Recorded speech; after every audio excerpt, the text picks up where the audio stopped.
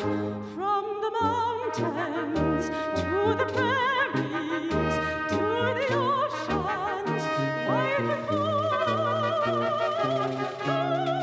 God bless America, my home, sweet home.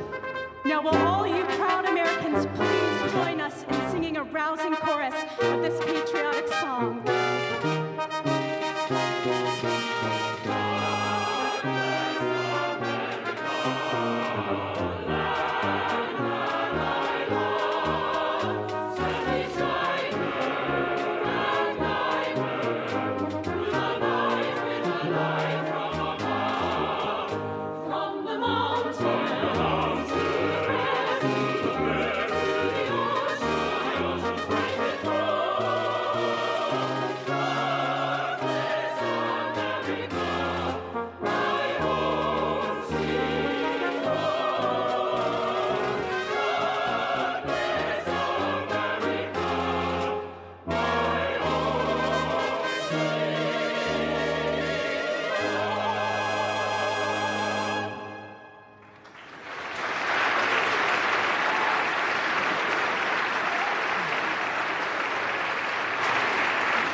Attention!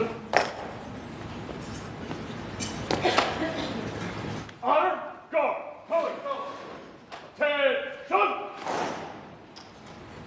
Ceremonial at ease!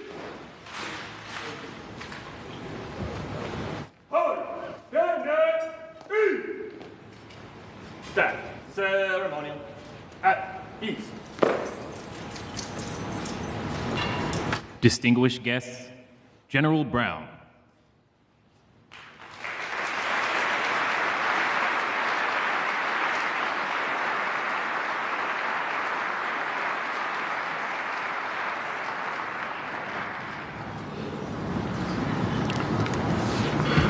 Well, good afternoon. That is a very, very tough act to follow. Now, today we gather to honor and say farewell to our Commander-in-Chief, a man who has dedicated his life in service of our nation, a man who for over 50 years has fought for those who serve in uniform, fought to prepare our military for the challenges they face defending our nation, whether forward deployed or back at home. He fought as a senator from Delaware to ensure our service members, veterans, and their families were taken care of.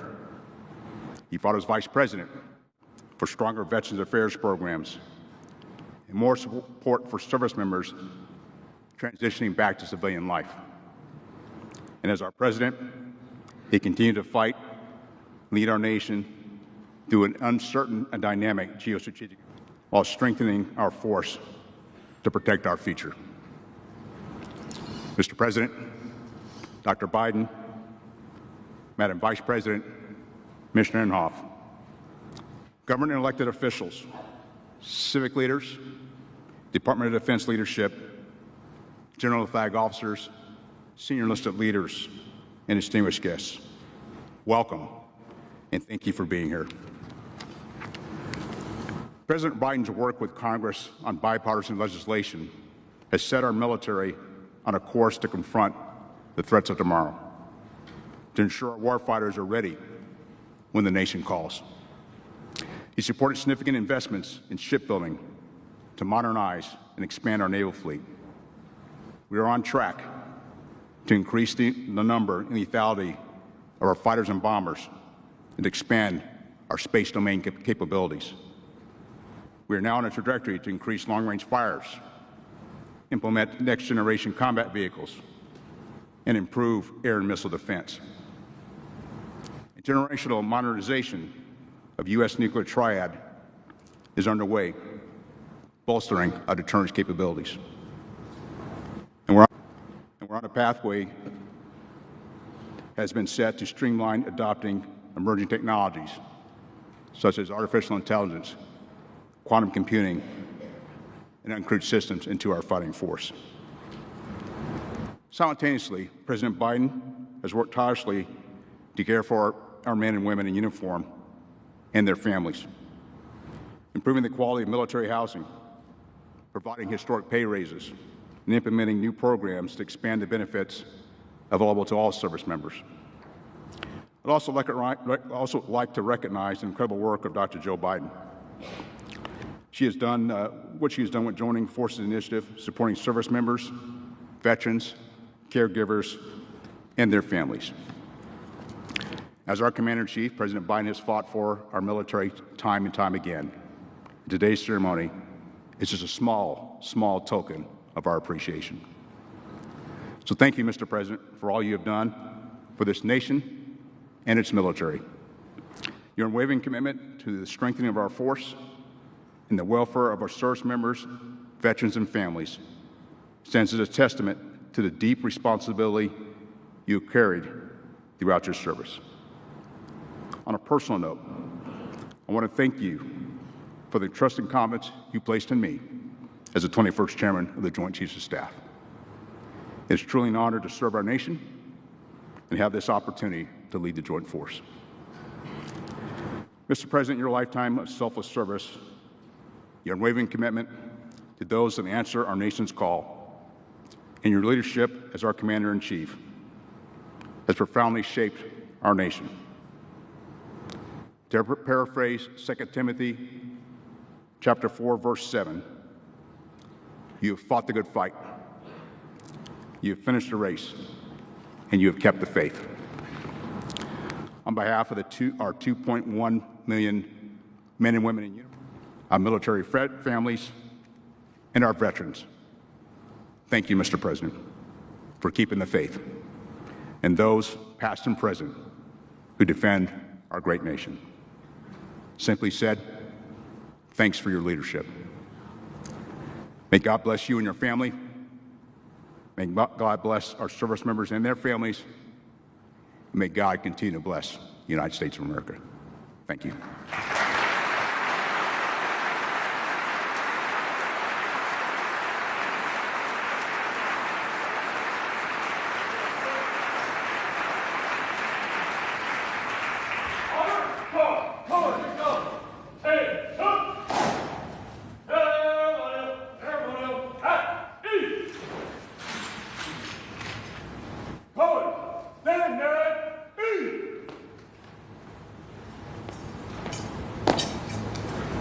Ceremony at ease.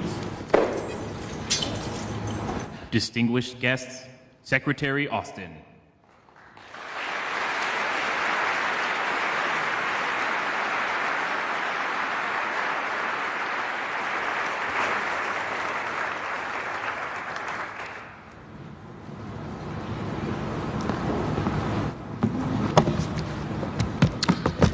Well, good afternoon, everybody.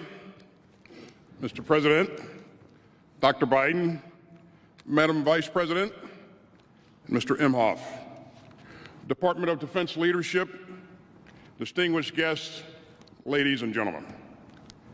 Welcome to the Armed Forces Farewell Tribute in honor of our 46th President. For more than 5 decades, President Joe Biden has thrown himself into public service. And over the past 4 years, he's secured his place in history as one of our great foreign policy presidents. As Secretary of Defense, I have seen this, and I've seen his leadership up close. He took the oath of office as America faced a moment of great challenge. The COVID pandemic was raging, and our allies and partners feared that America had lost its way. President Biden helped America and the world recover from the pandemic. And he renewed American leadership around the planet. President Biden dramatically strengthened our unmatched global network of allies and partners. He rallied the free world to help Ukraine fight for its freedom after Putin's indefensible invasion. He positioned America to succeed in strategic competition with the People's Republic of China. He orchestrated a new convergence in the Indo-Pacific around a shared vision of security, openness, and prosperity. He reinforced NATO, which is now larger, stronger, and more united than ever. He shored up Israel's security after the vile October 7th terrorist assault by Hamas. He helped defend Israel from outrageous direct attacks by Iran. And he's prevented the Middle East from erupting into an all-out regional war. And he has just secured a ceasefire that will stop the fighting in Gaza, surge more humanitarian aid to suffering Palestinian civilians, and reunite the hostages with their families.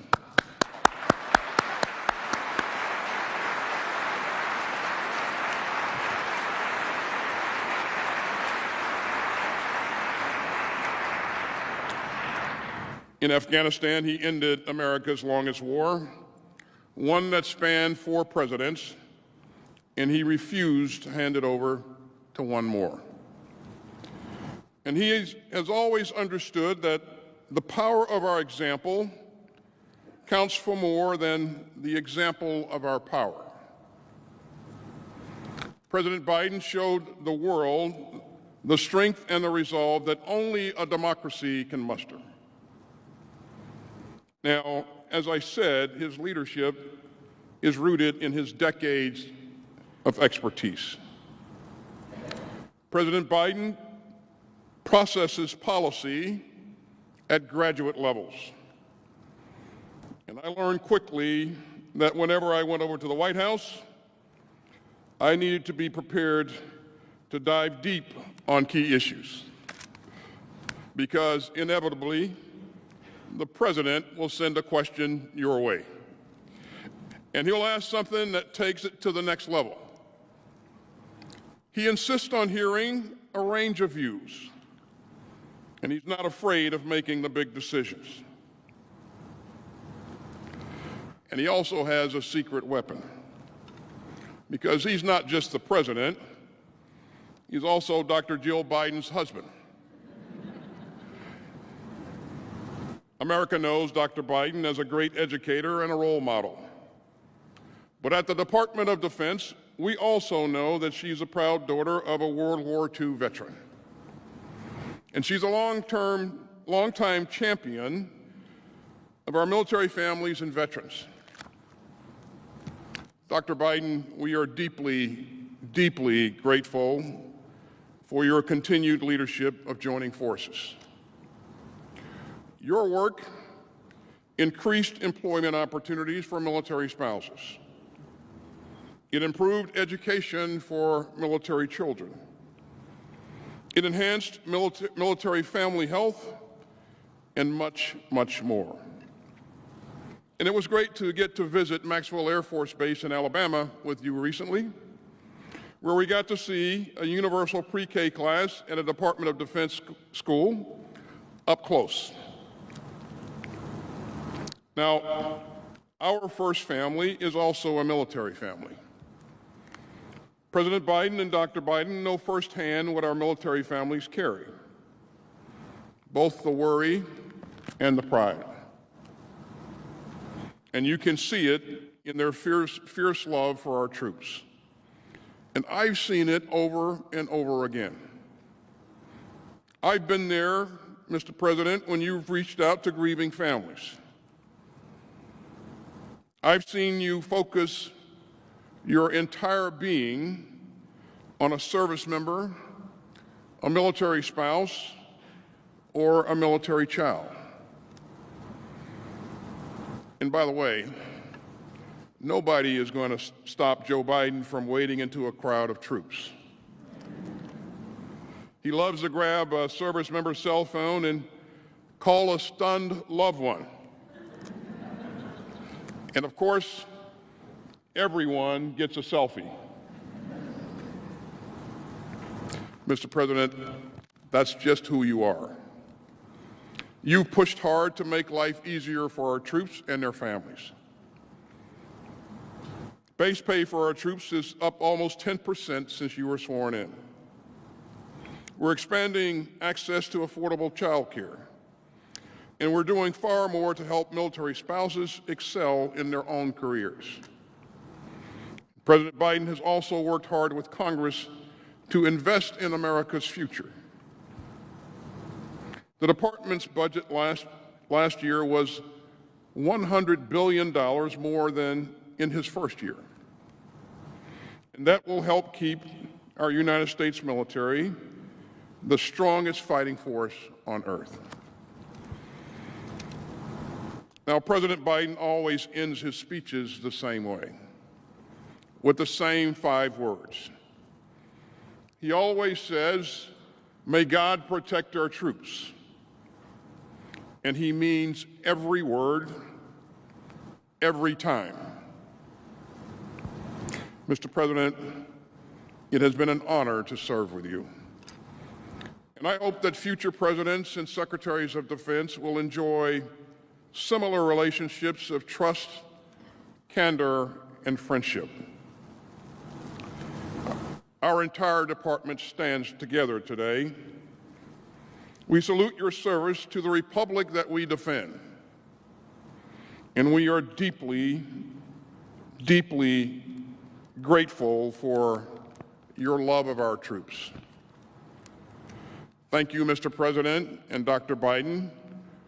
May God bless you and your family, and may God continue to bless the United States of America. Ladies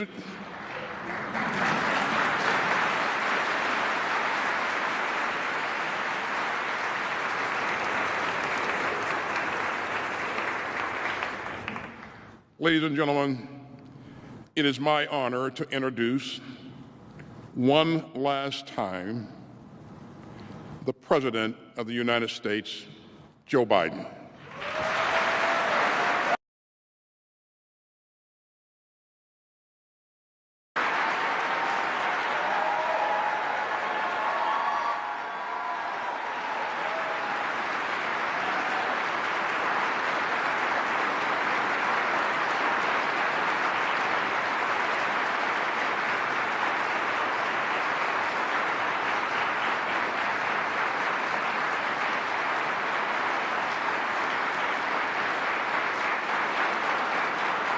Thank you.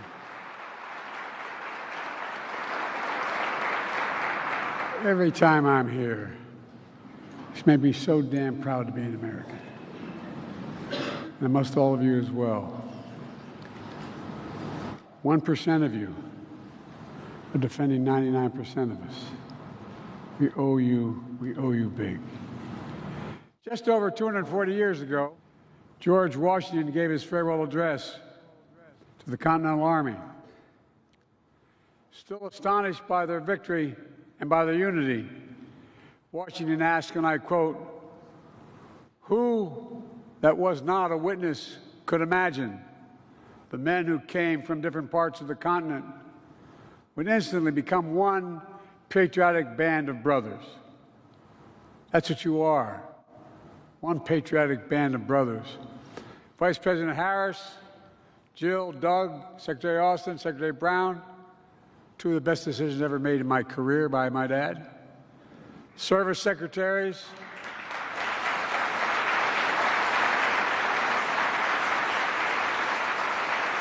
members of Congress, and most importantly, this patriotic band of service members before me. Serving as your Commander-in-Chief has been the greatest honor of my life.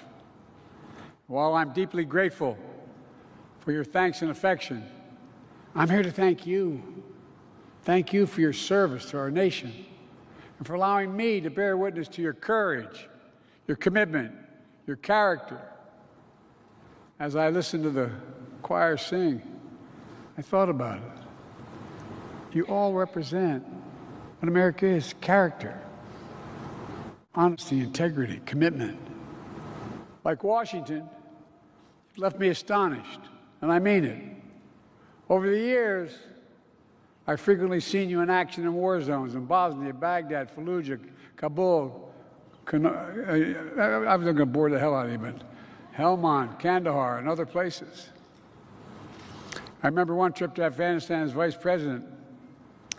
I was at a forward operating base, Wardak Province, which is in eastern Afghanistan. I was asked by a commanding officer to pin a Bronze Star on a soldier for his heroism. A soldier's teammate was hit while driving in a Humvee. This soldier did everything possible to rescue his colleague from the burning flames. But when I went to pin the medal on him, the soldier looked at me and said, "I don't want it. I don't want it. He died. I don't want it." In that moment, all I could think about was the incredible courage and humility and moral compass that this soldier had, that all of you have. This is not hyperbole. You are simply the greatest fighting force in the history of the world. In the history of the world. That's a fact. That's not hyperbole. That's a fact. And there's never been a time in history when we've asked our military to do so many different things, so many places, all at the same time. And I want to be clear. You've done all these missions with strength, and maybe even importantly, with integrity.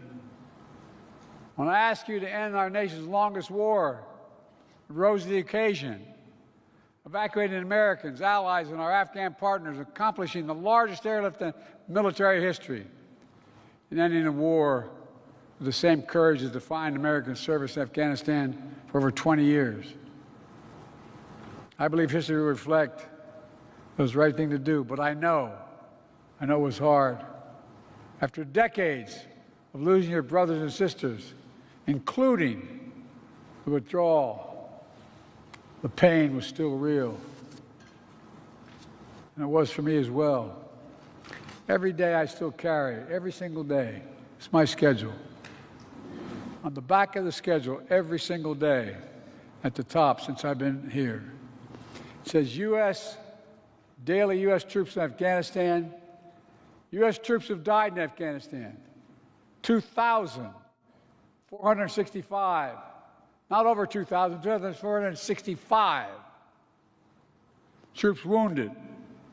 20,769. And every day we'll honor their sacrifice for continuing the mission for which they gave their lives. Fighting terrorism, defending our homeland, and protecting the American people.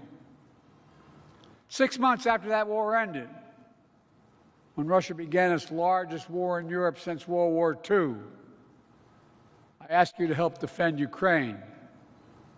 You didn't hesitate.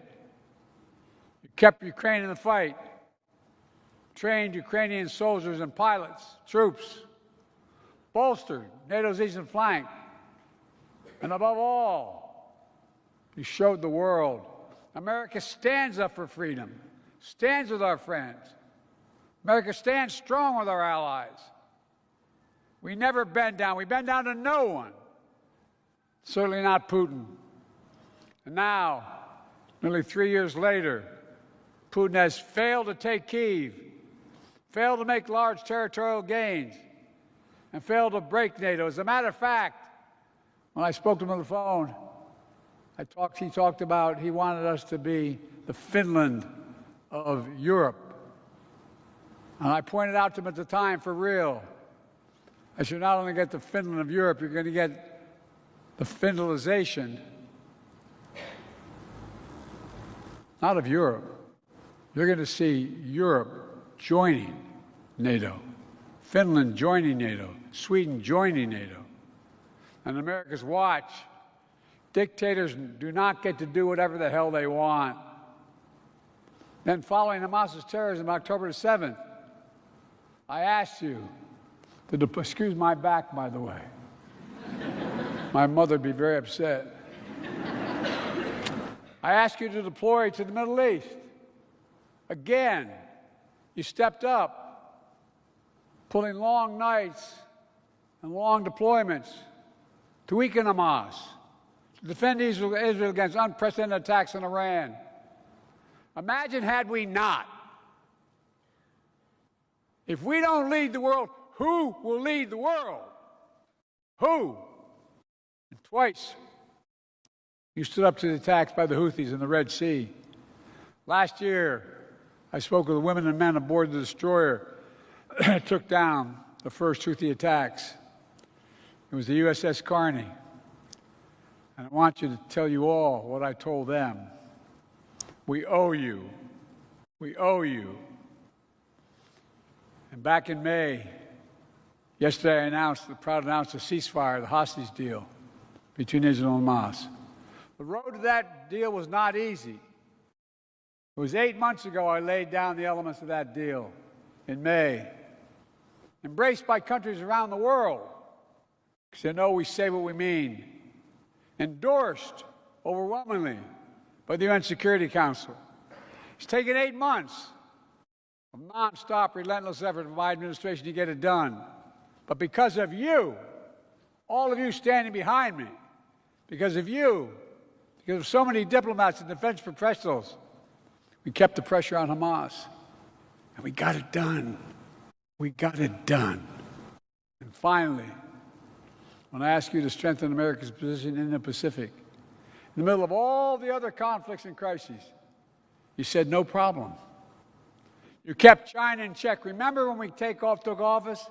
China was going to overcome the United States economically and politically by 2030.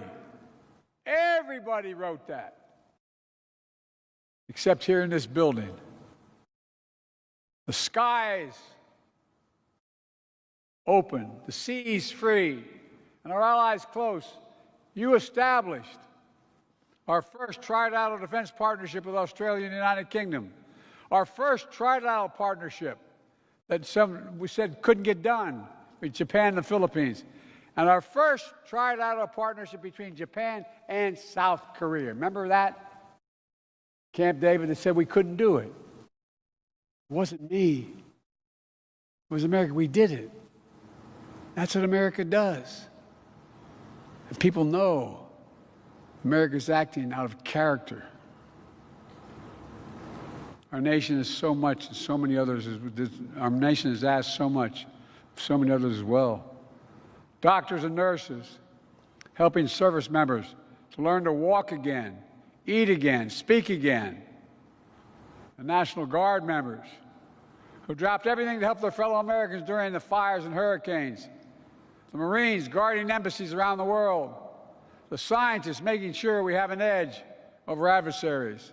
Interpreters who make our missions possible. Perhaps most importantly, your families.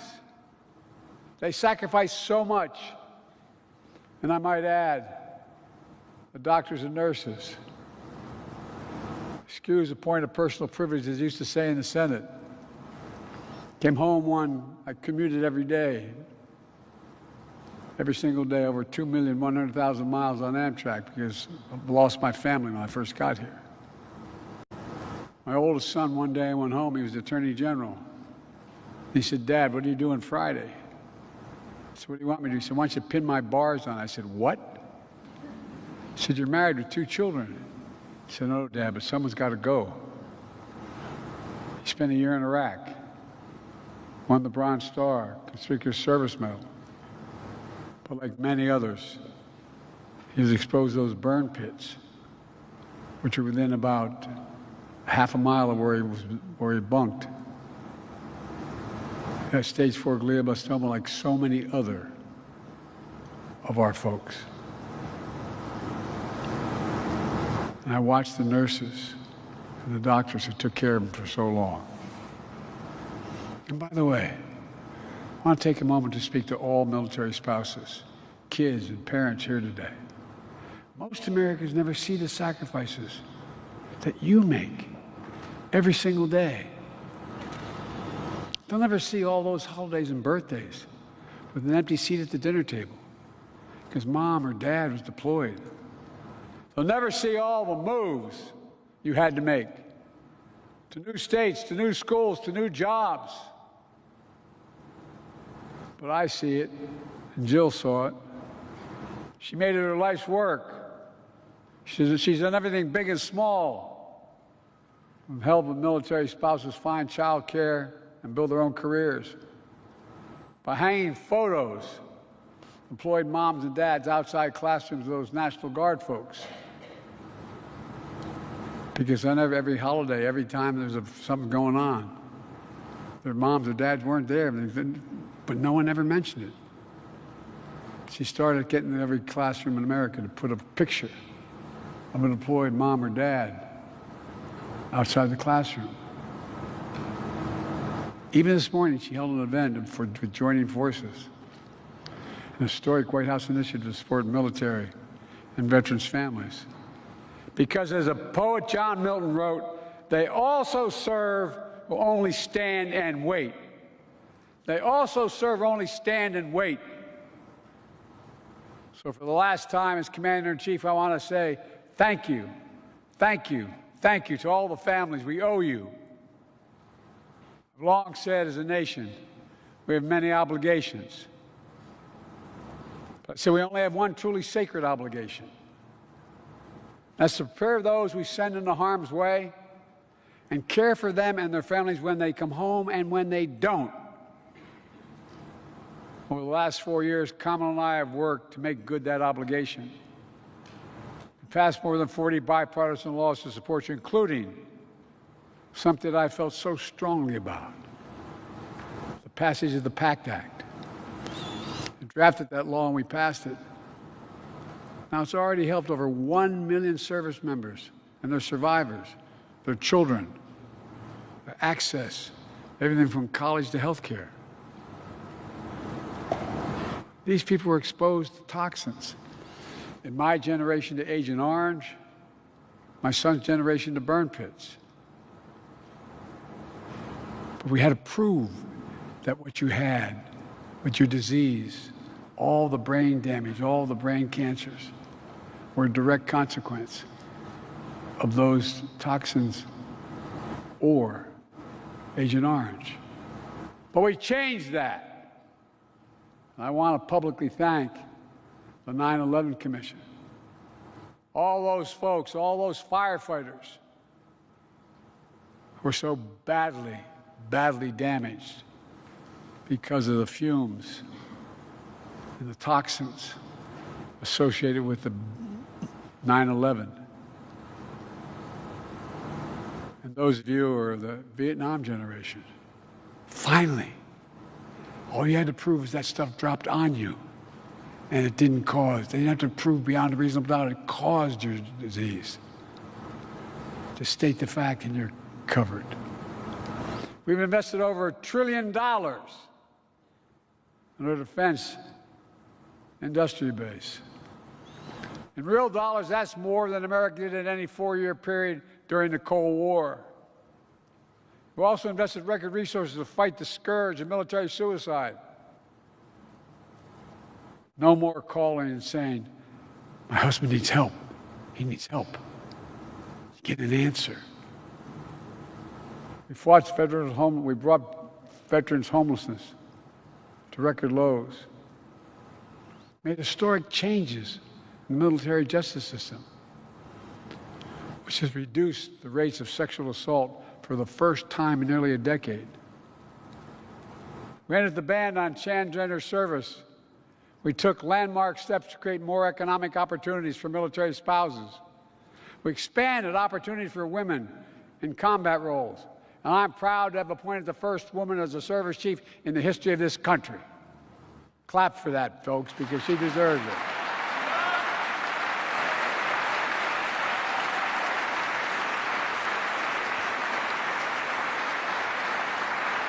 I don't know about the rest of you guys, but the women in my family are a hell of a lot smarter than the men in my family. Look, if there's one thing I hope to take away from today, it's this. This is not hyperbole. You're truly the finest fighting force in the history of the world. That's not hyperbole, that's true. Everything I and others have asked of you, you've done. You've done with honor, commitment, grit, and guts. Let me close with a final request. I say it not as your president or commander-in-chief, I say it as a man who spent 50 years of his life serving his country in a different way. Remember your oath. My son, Major Bo Biden, used to call it home base. That's a set of principles of values that give you light in darkness, that guide you. It's true to the military, it's the best weapons, the best training in the world. We have the most cutting-edge ships, planes, and subs. We have the smartest, most well-trained force on earth. That's all critical. But that alone is not what makes us strong. This is not what brought Washington, this band of brothers together all those years ago. It's our values. I mean this sincerely, it's our values. American values. Our commitment to honor, to integrity, to unity, to protecting and defending not a person or a party or a place, but an idea. Literally unlike, as a student official I can say, unlike any other in human history. And that idea is the United States of America is unique in the world. Virtually every other nation in the world is based on geography, ethnicity, or religion, or some defining feature. But we're the only nation in the world, only nation in history built on an idea that we're all created equal. We know the words by heart. We're endowed by our Creator with certain inalienable rights. Among them, life, liberty, the pursuit of happiness. That's the idea that generations of service members have fought for. An idea you have sworn an oath to defend. As a nation, we've never fully lived up to that idea, but we've never, ever, ever walked away from it. Our country is counting on you to ensure that that will always be true. As I said when I began, 1% of you defend 99% of the people across this nation. That's why you all deserve a special place in our hearts and in God's heart. May God bless you all, and may God protect our troops. Thank you, thank you, thank you.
I think you're fine only if audio stays here. Rudy, go to 2 on camera, Mike.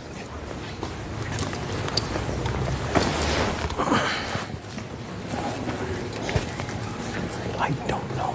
He said audio stays.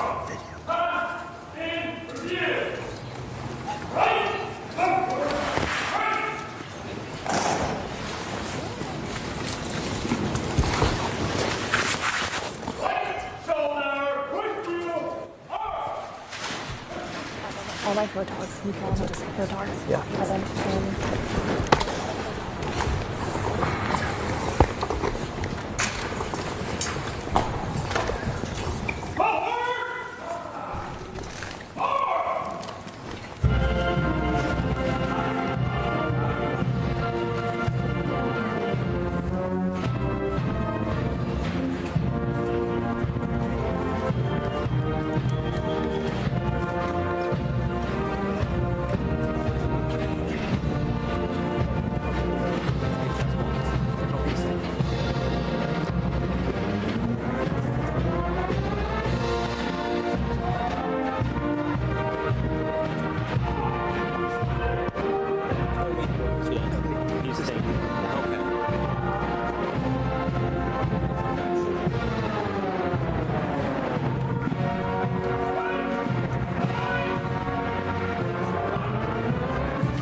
honor of our Commander-in-Chief, Joseph R. Biden, the 46th President of the United States. Please remain at your seats for the departure of the official army.